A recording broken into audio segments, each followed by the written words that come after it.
यदि आपसे पूछा जाता है कि महिला आयोग वाले कौन है, तो महिला आयोग को भी दो तरीके से देखेंगे, ये तो भी संवैधानिक है नहीं। तो समय पूछा जा सकता है कि महिला आयोग आखिर बना कब था, तो महिला आयोग अपने यहाँ 1992 में बना था। जो अधिनियम आया था महिला आयोग का, वो आया था 1990 में, लेकिन महिला आयोग बन के तैयार हुआ था 1992 में। और महिला आयोग वाली कौन है, तो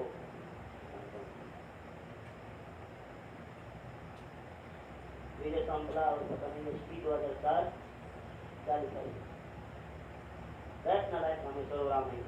ठीक, तो महिला आयोग की बात होगी, तो महिला आयोग बराबर 1992 ध्यान रखेंगे। और यदि हम लोग बात करें तो 1992 की बात हो रही, महिला आयोग 1992। और यदि हम लोग बात करें तो इनका वर्तमान में रेखा शर्मा है। अभी इनका टाइम बढ़ाया गया था, एक्सटेंड किया गया था, 3 वर्ष के लिए होती है, यह आपको याद रखना। इतनी बात सुना भी, यहाँ पे कौन मिलेंगे, रेखा शर्मा मिलेंगे। कौन मिलेंगे, रेखा शर्मा मिलेंगे, इनको आप याद रखेंगे। तो महिला आयोग बराबर किसको बता दोगे, तो रेखा शर्मा को बता दो। किसको बता दोगे, रेखा शर्मा को। तो महिला आयोग बराबर कौन, रेखा शर्मा। चलो और आगे बढ़ लो जरा। तो महिला आयोग हो गई। अब इसके बाद से कौन सा आयोग बचा भाई, अल्पसंख्यक आयोग बचा, अल्पसंख्यक आयोग। इसको देख लो जरा भाई, अल्पसंख्यक आयोग भी हमने अभी आपको बताया कब बना था, ये भी बना था 1993 में। 1993 में 3 आयोग हैं, याद कर लेना, ओबीसी आयोग और अल्पसंख्यक आयोग। और उसके बाद से बात कर लें तो मानवाधिकार आयोग। तो मानवाधिकार, ओबीसी और अल्पसंख्यक तीनों का बने थे, 1993 बने थे, वहीं से आपको क्लियर करना। इतनी बात सुना रही, तो इनको याद कर सकते हैं। तो यदि हम लोग बात करें अल्पसंख्यक की, तो उनका नाम है इकबाल सिंह लालपुरा। क्या नाम है, इकबाल सिंह लालपुरा। इनको याद करेंगे, इकबाल सिंह लालपुरा है ना, इकबाल सिंह लालपुरा है। याद करने का तरीका क्या है, सीधा है, और सीधा तरीका क्या है, तो इकबाल सिंह लालपुरा, इकबाल सिंह लालपुरा। तो हम कहते हैं कि अल्पसंख्यक का मतलब क्या होता है, जो संख्या में कम होता है। अल्पसंख्यक का मतलब क्या होता है, जो संख्या में कम होता है, और जो संख्या में कम होगा उसके एक के बाद होंगे तो इकबाल हो जाएंगे। तो एक बाद होंगे तो क्या हो जाएंगे, इकबाल हो जाएंगे। तो याद कर लेना, इकबाल सिंह लालपुरा। ये अल्पसंख्यक आयोग हो गया। बाल आयोग की बात कर लीजिए, बाल आयोग है ना, बाल आयोग देख लीजिए, आने की जरूरत नहीं पड़ेगी। तो बाल आयोग की बात कर लीजिएगा, बाल आयोग, बाल आयोग की बात करेंगे तो आपको पता है कि भाई यहाँ पर कब बना था ये, तो बाल आयोग 2007 में बनता है। और इसके जो इसके अध्यक्ष है उनका नाम क्या भाई, तो प्रियंका कानूनगो या प्रियंका कानूनगो बोल सकते हैं। तो यहाँ पर प्रियंका कानूनगो मिलेंगे। और इसको याद करने का तरीका क्या है, कि जो बच्चे होते हैं ना बहुत कानूनी होते हैं, तो बच्चे जो होते हैं क्या होते हैं, कानूनी होते हैं। इनको आप याद कर लीजिएगा, सीधा सीधा याद हो जाएगा। चलो, तो यहाँ तक तो मान लो आयोग वाली बात थी, आयोग से बात होती है तो इसी तरह क्वेश्चन होंगे। अब और आगे बढ़िएगा, थोड़ा सा और आगे बढ़ते हैं। तो एक आपको पता है कि अटॉर्नी जनरल अर्थात महान्यायवादी पूछा जाता है, ये आप अभी ऊपर लिख चुके हैं कि महान्यायवादी कौन होगा। तो महान्यायवादी आप लिख चुके हैं कि महान्यायवादी है ना, तो इनको तो आपने बता ही लिया है कि महान्यायवादी कौन। तो ये हमने बताया था, अटॉर्नी बराबर आर वेंकट रमानी। अटॉर्नी है तो रमानी है, बता दिया था। सीएजी को आपको याद करना है, पूछा जा सकता है, टैग 148 आर्टिकल 148 सीएजी पूछा जा सकता है भाई। तो टैग है आर्टिकल 148 से सीएजी का।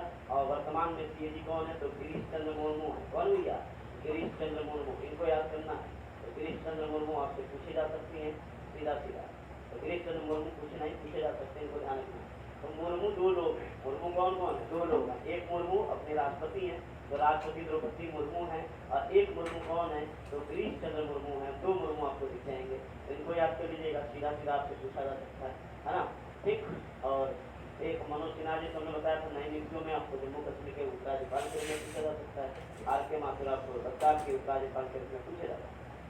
कर्नाटक के राज्यपाल पूछे जा सकते हैं, क्योंकि वहाँ पे कौन है, थावर चंद गहलोत। उनको ध्यान रखिएगा, चुनाव हुआ अभी कर्नाटक में, कर्नाटक के चुनाव से क्वेश्चन आप लोगों से पूछा जा सकता है। वहाँ पे कौन है, तो थावर चंद गहलोत, ठीक। याद करिएगा, फिलहाल गिरीश चंद्र मुर्मू है। सीएजी की बात होगी तो सीएजी बराबर कौन, गिरीश चंद्र मुर्मू। ये 2 पॉइंट आपके एडिशनल वाले यहाँ पे जुड़ेंगे। इसके अलावा देखा जाए तो जो है मंत्रालयों पर हमें दे रखता है, जरूरत पड़ेगी कि मंत्रालय से कोई क्वेश्चन है। तो ये कुछ विशेष नियुक्तियाँ थी, इस पर ध्यान देना है। हाँ, अब इसके बाद जरा ध्यान दीजिए, ये कौन सा, आरबीआई वाले वर्तमान कौन है, तो पता ही है कि आरबीआई के गवर्नर कौन है भाई, आरबीआई के गवर्नर है शक्तिकांत दास। और शक्तिकांत दास को अभी एक अवार्ड मिला है, और वो मिला है central bank governor of the year. क्या मिला भैया? Central bank governor of India का पुरस्कार इनको मिला।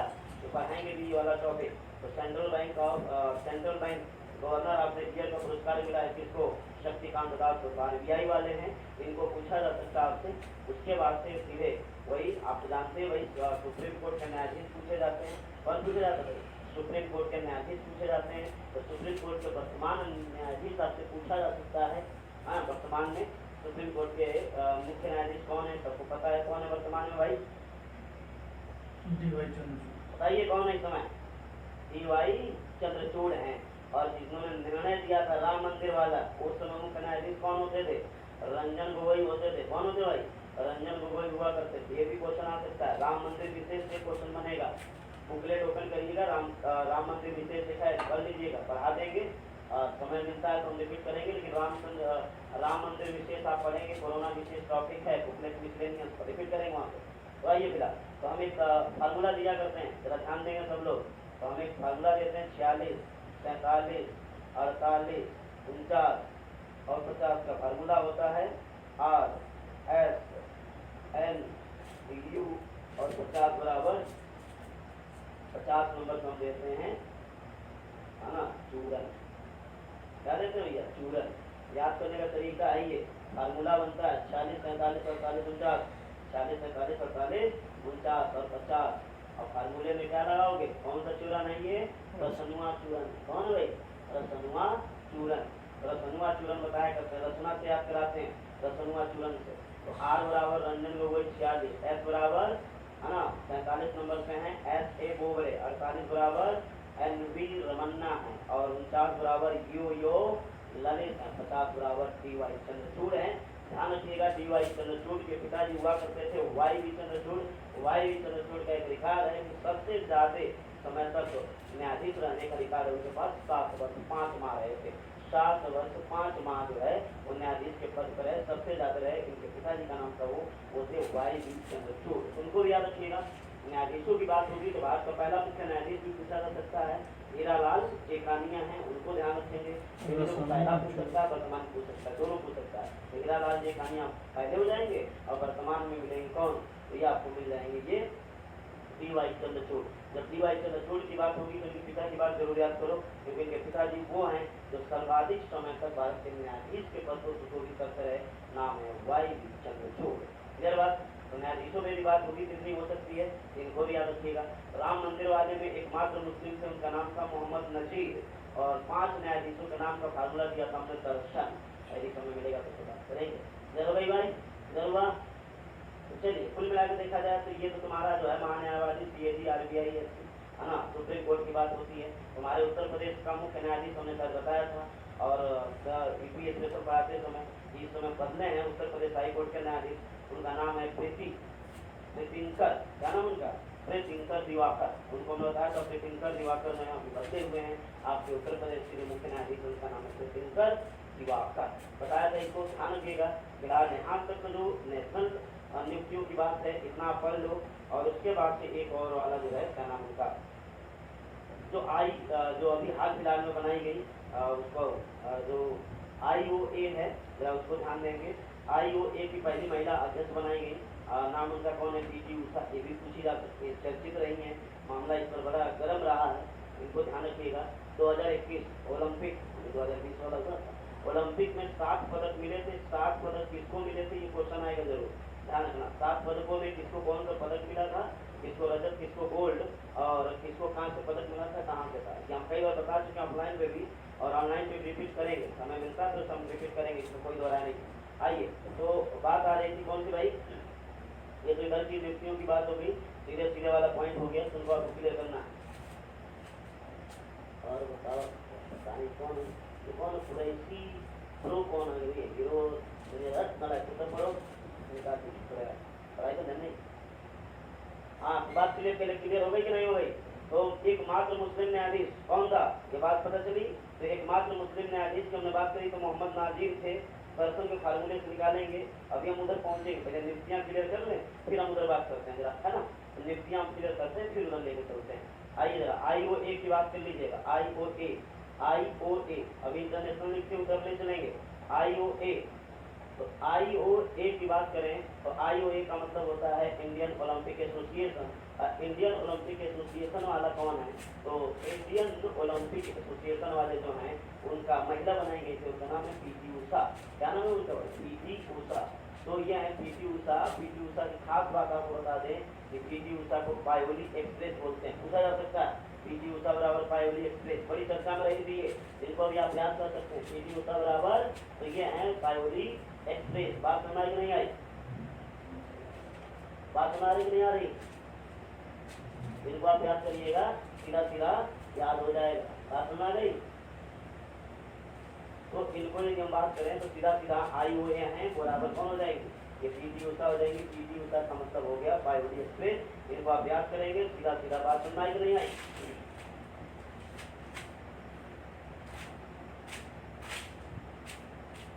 मतलब करते रहे पगला नालायक मूर्खा विराज, पढ़ना लिखना है नहीं, चले आते हैं कहाँ से जो है, इसीलिए तुम लोगों के हालात हैं। पढ़ना किस्मत ध्यान नहीं रहे, मरो जाते हैं। पढ़ना लिखना नहीं है, चले आए जो है बोरिया है, इसीलिए तुम लोगों के हालात हैं। पढ़ाई लिखाई तुम्हें कभी तुम्हें जो है वही सूझ रहा है नौटंकी। आई बोल पता नहीं कि नौटंकी वाले हम बिल्कुल पसंद नहीं करते। एक चलो आगे बोल लो।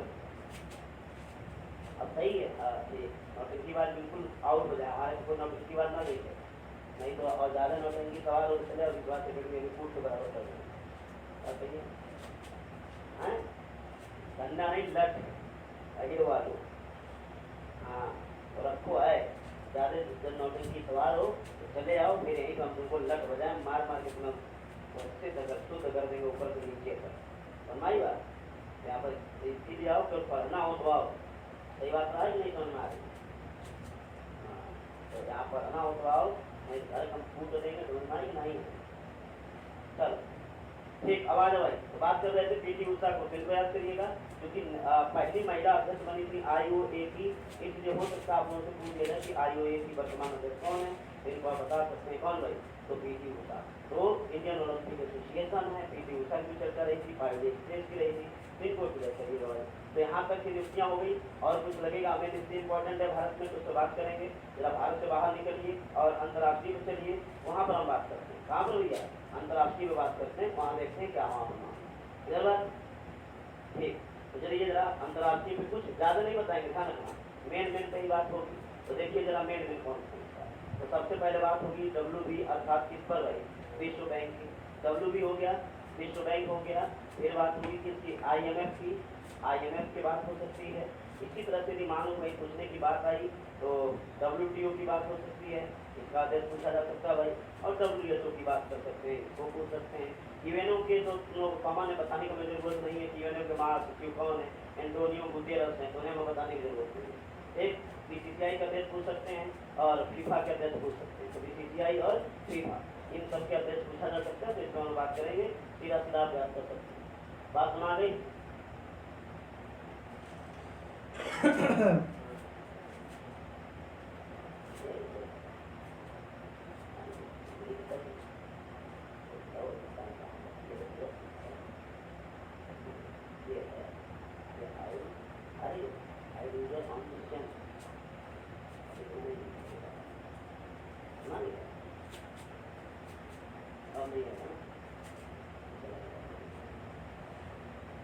एक तो आइए तो बात कर लेते हैं भाई। तो हम लोग बात कर रहे थे WB यानी विश्व बैंक, IMF की बात हो रही थी, WTO की बात हो रही थी, WHO की बात होगी, BCCI की बात होगी और FIFA की बात होगी। पहले इसकी बात करेंगे और फिर और आगे थोड़ी बहुत लगेगा तो उन पर बात करेंगे। चलिए देखो, इवन सबको पता है, हमें बताने की जरूरत नहीं है।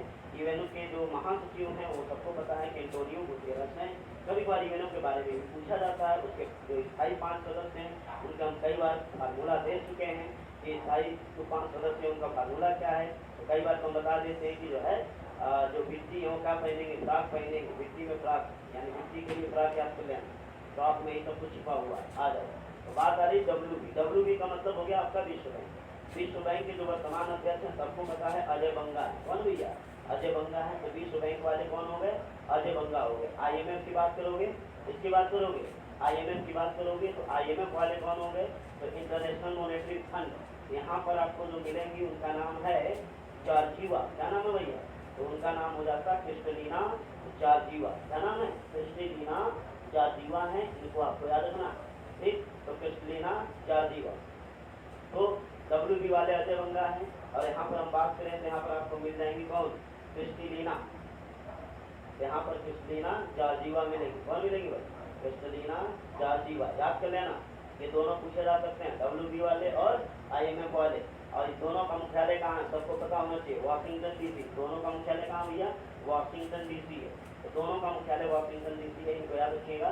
तो यहाँ पर मिलेंगे अजय बंगा और क्रिस्टलिना जॉर्जिवा। उसके बाद से WTO में पिछली बार हमें लगता है कि PCUT में ये पूछी भी गई थी। तो इनका नाम है ओकोंजी नापोंजी। क्या नाम भैया, ओकोंजी नापोंजी। नाम कठिन इनका, क्या भैया, इनका नाम कठिन है, ध्यान रखिएगा। अजय बंगा तो भारत से ही है, क्रिस्टलिना जॉर्जिवा को भी आप याद रखना। क्रिस्टलिना जॉर्जिवा कहाँ से, तो क्रिस्टलिना जॉर्जिवा आपको बुल्गारिया से मिलेगी, है ना, उनको याद करिएगा, जॉर्जिवा। तो ये मिल जाएंगी आपको, मैं बताइए, बुल्गारिया से। और WTO वाले, WTO का जो नाम है उनका नाम है ओकोंजी और नापोंजी। जब कुछ ना याद आए तो याद कर लेना, ओकोंजी नापोंजी। WTO में क्या है, ओकोंजी हैं और नापोंजी हैं, यह याद कर लेना, ज़्यादा उसको उलझने की जरूरत नहीं है। तो ओकोंजी नापोंजी, है ना, नाइजीरिया से ओकोंजी नापोंजी, और कहाँ से हुई है, नाइजीरिया से। तो इनको आप याद करिएगा, सीधा सीधा मामला क्लियर हो जाएगा। बात सुनाइए, तो ओकोंजी नापोंजी हैं WTO वाले। और इनकी बात करा जाए तो महिला हैं, ये पहली महिला अध्यक्ष बनी थी ओकोंजी नापोंजी, याद कर लेना, नाइजीरिया से। अच्छा, उसके बाद से हम लोग बात करें WHO की, वर्ल्ड हेल्थ ऑर्गेनाइजेशन की, तो यहाँ पर आपको जो मिलेंगे उनका नाम है टेडोरस अदनाम। क्या नाम उनका, टेडोरस। तो अदनाम टेडोरस या टेडोरस अदनाम उनको बताया करते हैं, क्या बता दो भैया, तो वहाँ पर आपको मिलेंगे टेडोरस अदनाम। कौन मिलेंगे, टेडोरस अदनाम। याद करने का तरीका क्या देते हैं, टेडोरस अदनाम को, तो टेडोरस अदनाम को याद करने का तरीका ये देते हैं कि एक अदनाम स्वामी हुआ करते थे, उसका अदनाम स्वामी का है तो बहुत ज़्यादा था, लेकिन उसने सही कर लिया था। तो याद करने का तरीका वही है कि WHO में कौन, वर्ल्ड हेल्थ ऑर्गेनाइजेशन है, तो समझ लेना कि कौन, अदनाम स्वामी। ना समझ में आए तो याद कर लेना, टेडोरस याद आए तो ठीक, ना याद आए तो अदनाम याद कर लेना, आंसर अपने आप क्या हो जाएगा, मिल जाएगा। क्लियर हो गया भाई। ये तो तुम्हें दोनों का मुख्यालय WTO WHO दोनों का मुख्यालय कहाँ पर है, जेनेवा में, सबको पता है, इसको हमें बताने की जरूरत नहीं। तो दोनों का मुख्यालय जेनेवा में चला जाएगा। ये नियुक्तियाँ भी बहुत इंपॉर्टेंट रहेंगी, इसको आप ध्यान रखेंगे, पूछे जाने की संभावना रहती है। क्लियर बात, बताएं इसको। चलो अगले क्वेश्चन की तरफ देख सकते हैं, और एक दो देखें तो हम लोग बात कर सकते हैं सीधे BCCI वाले की बात छोड़ो, यहाँ पर हम बात करेंगे सीधे जो इंटरनेशनल क्रिकेट काउंसिल है, ICC वाले और फीफा वाले की बात करते हैं। किसकी बात करते हैं, फीफा वाले की बात करते हैं, ठीक। तो ICC और फीफा। अच्छा, BCCI वाले कौन है, भारत का है तो उसको भी पूछा जा सकता है। तो BCCI वाले कौन है, बताइए जरा, BCCI वाले, पहले BCCI वाले बताओ, फिर बात करते हैं। BCCI का अध्यक्ष बताएं जरा, अन्नी करके बनाए गए हैं, इन हमने दिया आंसर दो, इन्नी, हाँ ठीक है। तो इन्नी है तो कह सकते हो कि बहुत अच्छा आसान याद करना BCCI वाले को। क्यों, BCCI वाले को इस तरह याद कर सकते हो कि BCCI वाले कौन है, तो BCCI और जो है बिन्नी, याद कर लो, BCCI बिन्नी याद कर लो, रोजर बिन्नी उनका नाम है। तो BCCI वाले की याद करोगे तो कहोगे रोजर बिन्नी। क्या बताओगे भाई, रोजर बिन्नी हो जाएंगे, BCCI वाले हो जाएंगे और रोजर बिन्नी, उनको याद कर लेना, ठीक। और रही बात ICC वाले की, तो वो हैं ग्रेव बर्कले। क्या नाम उनका, ग्रेव बर्कले, तो ग्रेव बर्कले, ठीक। वैसे भी देखो ICC या इंटरनेशनल क्रिकेट काउंसिल है, तो उसके पास वर्क बहुत है, तो याद कर लो कि ICC में वर्क बहुत है तो बर्कले, तो ICC में वर्क बहुत है तो बर्कले हो जाएंगे। और फीफा वाले तो इसलिए पूछे जा सकते हैं क्योंकि अभी पिछले साल फीफा हुआ, आपको पता है, क्वार्टर में हुआ था, दोहा में हुआ था। अगला जो फीफा कप होगा कहाँ पर होगा, कनाडा, मैक्सिको, अमेरिका में होगा। तो जो 26 वाला होगा वो कनाडा, मैक्सिको, अमेरिका में होगा। अभी 2022 में 22वां फीफा कप हुआ था, या आप लोगों को पता होना चाहिए, पूछा भी जा सकता है। बात सुना दी, ठीक, तो याद करिएगा सीधा सीधा, तो ग्रे बर्कले हो जाएंगे। फीफा की बात हो रही है तो फीफा इसलिए पूछा जा सकता है कि फीफा हुआ, फीफा कप का विजेता कौन बताया, फीफा कप के विजेता कौन है, तो अर्जेंटीना है। हारने वाली टीम कौन सी है, फ्रांस है, या आपको याद होना चाहिए। अभी बीएड वाले में पूछा गया था कि दूसरा हैट्रिक किसने लगाया था, तो फ्रांसीसी खिलाड़ी एम्बापे उन्होंने लगाया था। पहला हैट्रिक लियोनेल मेसी का था। ठीक, इसी आधार पे आगे चल के बीसीसीआई पुरस्कार बांटा गया। बीसीसीआई पुरस्कार जब बांटा गया तो बीसीसीआई करें फुटबॉल का सबसे बड़ा पुरस्कार बांटा गया। बीसीसीआई के बाद की बात है, फीफा पुरस्कार बांटा गया। तो फीफा का सर्वश्रेष्ठ है ना, फीफा की सर्वश्रेष्ठ टीम घोषित की गई। कौन, तो आप बताएंगे भाई, वही सीधी सी बात है, कौन सी, अर्जेंटीना होगी। श्रेष्ठ खिलाड़ी के रूप में आपको लियोनेल मेसी दिखेंगे, कोई दोहरा नहीं है। बात समझ गए, तो बात करेंगे आगे तो करके इस पुरस्कार पर भी। तो ये फीफा है, कौन भाई, फीफा पुरस्कार है, आपसे पूछा जा सकता है। लैरियस में भी छाई रही, कौन सी भाई, यही फीफा वाली छाई रही, क्योंकि लैरियस का जो क्रूज प्लेयर था वो आपको बताया था लियोनेल मेसी है। और जब बात आई थी भाई, उसमें महिला की बात आई थी, तो महिला के लिए हमने आपको बताया होगा जो है लैरियस में सैली एंड फ्रेजर की बात हुई होगी। टीम की जब बात होगी तो टीम फुटबॉल टीम यही मिल जाएगी, कौन सी, team of the year FIFA team.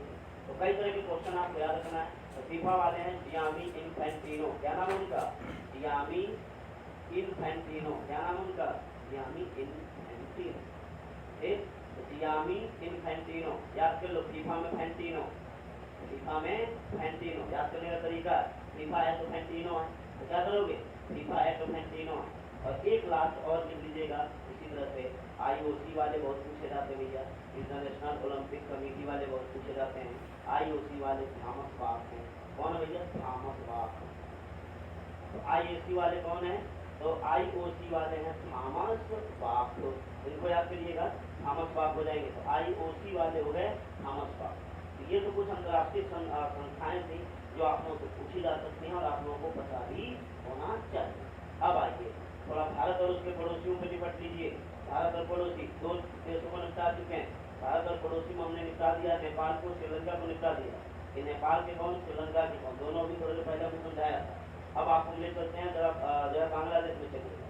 तो बांग्लादेश के भी देखिए, तुम्हारे वीडियो वाले में एक चैप्टर है भारत और उसके पड़ोसी, उसमें क्वेश्चन यही हो सकता है कि भारत और पड़ोसियों की राजधानी वाला सेक्शन या वहाँ के जो ये प्रमुख लोग हैं वो वाला क्वेश्चन पूछ सकते हैं। अथवा बहुत विवाद रहेगा तो पूछ सकते हैं। तो बात आएगी बांग्लादेश में भी राष्ट्रपति बदला है, प्रधानमंत्री तो वही। तो यदि मानो तुमसे पूछा जाता है कि बांग्लादेश की पीएम कौन, तो एक ही वहाँ की पीएम नाम आपको सुनाई देता, नाम है शेख हसीना। क्या नाम उनका, हसीना है, तो शेख हसीना है। याद कर लो, यहाँ पर तुमको कौन मिलेंगे, शेख हसीना मिलेंगे। कौन मिलेंगे भाई, शेख हसीना। तो याद कर लो, यह शेख हसीना है। तो बांग्लादेश में कौन है, हसीना है, या बांग्लादेश किसका है, हसीना का है। तो दोनों तरह से याद कर सकते हो। शुरुआत में मोदी जी का आना जाना डर लगा रहता था बहुत, लेकिन हम नहीं लग रहा, वो अलग बात है। तो यहाँ पे शेख हसीना है। प्रेसिडेंट का चुनाव हुआ, राष्ट्रपति अभी बदले वहाँ पे, उनका नाम आपके देश के एक बंदे से मिलता जुलता नाम उनका, मोहम्मद शिहाबुद्दीन उनका नाम है। तो नए वहाँ पर जो है बनाए गए हैं, है ना, नए जो क्या बोलते हैं, नए प्रेसिडेंट बने हैं, उनका नाम है मोहम्मद शिहाबुद्दीन। क्या नाम हो गया, मोहम्मद शिहाबुद्दीन। याद करिएगा सीधा सीधा, तो मोहम्मद शिहाबुद्दीन मिल जाएंगे। तो मोहम्मद शिहाबुद्दीन, यहाँ पर ये वाला पॉइंट बदला है, केवल ये आपको ध्यान रखना है, मोहम्मद शिहाबुद्दीन है। म्यांमार आपको पता है कि हमेशा म्यांमार, असल राजधानियाँ सबको पता ही होगी। बांग्लादेश की राजधानी ढाका है, म्यांमार की राजधानी सबको पता है, ये नई बदली है, पहले रंगून होती थी, अब इसकी राजधानी न्यायपीड़ा है।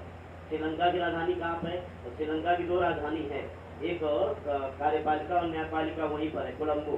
कार्यपालिका न्यायपालिका कोलंबो है, और लेजिस्लेटिव अर्थात विधायी उसकी बदली है, वो है जयवर्धनेपुरम कोट्टी या कोट्टे, ध्यान रखना, जयवर्धनेपुरम कोट्टा। यदि कोट्टे यदि पूछा जाता है श्रीलंका की नई राजधानी कौन सी है, तो बता देना जयवर्धनेपुरम कोट्टे। लेकिन कई कंफ्यूजन करा, और कार्यपालिका और न्यायपालिका है, ध्यान रखना, कार्यपालिका न्यायपालिका दोनों कोलंबो। याद करने का तरीका, कल से कोलंबो, कल से कार्यपालिका, तो कार्यपालिका कोलंबो में, कार्यपालिका जहाँ होगी वही न्यायपालिका होगी। विधायी को ले जाना कहाँ, जयवर्धनेपुरम कोट्टी। यही एक परिवर्तन है। म्यांमार की राजधानी न्यायपीड़ा है, यहाँ से क्वेश्चन हो सकता है।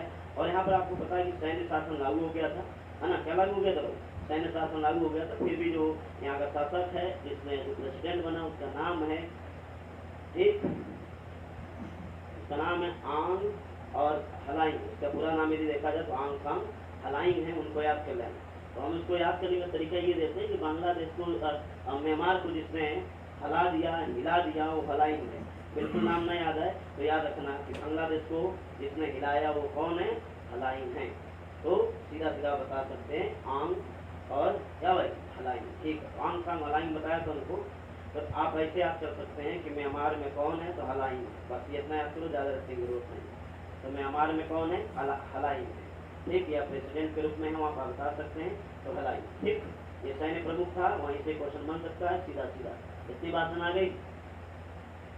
अब अगला पॉइंट, तो हलाइन हो गए। हम पहुंचो कहाँ पे, तो वहीं भूटान पहुंच जाओ। कहाँ पहुंचोगे, भूटान।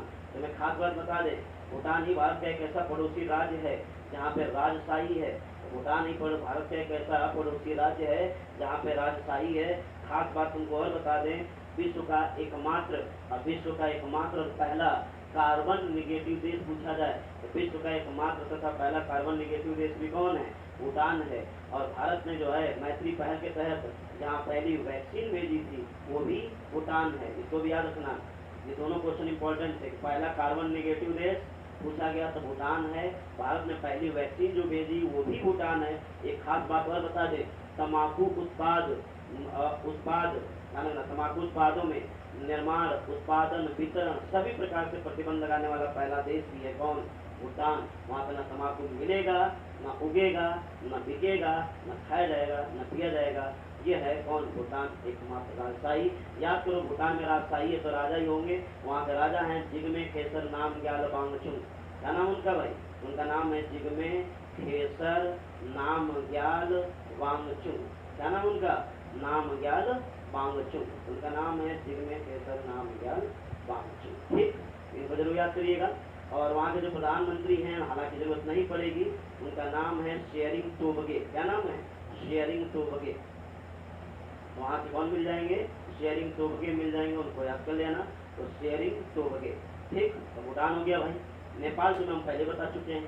चाइना की बात करोगे तो शी जिनपिंग है, वहाँ के प्रेसिडेंट हैं, उन्हीं के पूछे जाने की संभावना रहेगी और ज़्यादा की जरूरत वहाँ पड़ेगी। तो भारत और नेपाल, नेपाल हो गया है। पाकिस्तान देख लो भाई, पाकिस्तान। हाँ, तो पाकिस्तान देख लो। पाकिस्तान की बात करोगे तो वहाँ पे शहबाज खान है, उनको याद कर लो। सीधा सीधा पूछा जाएगा भाई कि वहाँ का जो है, क्योंकि वही सबसे ज़्यादा आजकल चर्चा में है। इमरान खान को हटाया गया, उनके जगह पे जो प्रधानमंत्री बने वहाँ के शहबाज खान। तो ये तुम्हारे पड़ोसी वाले हो गए। कौन वाले हो गए भाई, पड़ोसी वाले हो गए। अब जरा और आ जाओ, थोड़ा बहुत और समझा दे तुम लोगों को। पड़ोसी वाले खत्म होते हैं, अब प्रमुख देश देखना है। देखो बहुत सारी चीज़ें तो आप लोग को याद है। प्रमुख देशों में यदि मान लो यदि बात होती है तो सीधा सीधा क्वेश्चन कहाँ कहाँ से बन सकता है, तो अमेरिका वाले तो चर्चा में रहते हैं, सबको पता है। ठीक, तो जरा चर्चित देशों में देख लीजिए। यूएसए के प्रेसिडेंट आपसे पूछे जा सकते हैं, और यूएसए के प्रेसिडेंट सबको पता है कौन है, तो जो बिडेन है। कौन है भैया, जो बिडेन है, इनको याद करिएगा। तो जो बिडेन, इनको सबको पता है, इनको बताने की हमें जरूरत नहीं है। लेकिन इससे भी ज़्यादा इम्पोर्टेंट है कि यूएसए की जो उपराष्ट्रपति वो कौन है, तो वो है कमला हैरिस। कौन भैया, कमला हैरिस। तो याद करिएगा, यूएसए की जो उपराष्ट्रपति वो ज़्यादा इम्पोर्टेंट है, कमला हैरिस। हालांकि मोदी जी की यात्रा पे कमला हैरिस दिखी नहीं, उनकी चर्चा कमी हुई है, ज़्यादा चर्चा जो बिडेन की हुई है। तो ध्यान रखो, कमला हैरिस 49 नंबर की और जो बिडेन 46 नंबर के प्रेसिडेंट हैं। कहाँ के, तो यूएसए के। तो ये भी ध्यान रखिएगा। तो कमला हैरिस, कमला बुआ को याद कर लेना, यूएसए का कमला बुआ है ना, तो ये याद कर लेना यूएसए वाले। रूस का तुम्हें पता ही है कि पूछे जाने की बहुत ज़्यादा संभावना रहेगी। क्यों पूछे जाने की संभावना रहेगी, सबको पता है कि यूक्रेन रूस युद्ध हुआ है। वहाँ यूक्रेन रूस युद्ध के कारण उनका आपको पता तो है। उनका नाम क्या है, व्लादिमीर पुतिन। इन्हें हमें बताने की जरूरत है नहीं, इनको आप बता सकते हैं। कौन है भैया, व्लादिमीर पुतिन है। कौन वाले, रूस वाले। तो रूस वाले कौन हो गए, व्लादिमीर पुतिन हो गए। यूक्रेन वाले पूछे जा सकते हैं भैया, यूक्रेन वाले कौन है, वो भी व्लादिमीर हैं। क्या भैया, वो भी व्लादिमीर हैं, लेकिन वो चल रहे हैं जेलेंस्की। तो वो होंगे व्लादिमीर जेलेंस्की। क्या हो जाएंगे, व्लादिमीर जेलेंस्की हो जाएंगे। उनको भी याद रखेंगे आप, पूछे जा सकते हैं। तो व्लादिमीर जेलेंस्की। कौन वाले, यूक्रेन वाले, आपसे पूछे जा सकते हैं, सीधे सीधे क्वेश्चन बन सकता है। तो कौन है, व्लादिमीर जेलेंस्की। सीधा सीधा क्वेश्चन है, पूछा जा सकता है। इसके अलावा जैसे मान लो तुम्हारे काम का जो चर्चित देश रहता है, ब्रिटेन की बात कर लो, ब्रिटेन वाले आपसे पूछे जा सकते हैं, क्योंकि अभी चर्चा में रहे। ब्रिटेन वाले चूंकि भारतीय मूल के हैं, इसलिए आपसे पूछे जाने की संभावना ज़्यादा रहेगी। तो ब्रिटेन की बात कर लीजिएगा, तो ब्रिटेन वाले कौन है, सबको पता है, ऋषि सुनक। कौन भैया, ऋषि सुनक। तो ब्रिटेन से आपको मिलेंगे कौन, ऋषि सुनक। ये हैं वहाँ के कौन से नंबर वाले, 57 57 नंबर के पीएम है, इसलिए पूछा जा सकता है 57 नंबर निकला किधर से, पता तुम लोगों को। हम लोग आज़ादी के 75वें वर्ष में हैं, 75 से ही ऋषि सुनक निकलेंगे। कौन निकलेंगे भाई, 75 से ही ऋषि सुनक निकलेंगे, ध्यान रखना। ये है ऋषि सुनक, इनको जरूर याद रखना, भारतीय मूल के हैं, इसलिए पूछे जाने की संभावना रहेगी, ऋषि सुनक। और शेष राजा यहाँ का बदला है, आपको पता है, तो किंग चार्ल्स थर्ड है। राजा कौन, तो किंग चार्ल्स थर्ड, इनको आप याद कर लीजिएगा, यहाँ से भी क्वेश्चन बनने की संभावना रहेगी। ठीक, तुर्की है अभी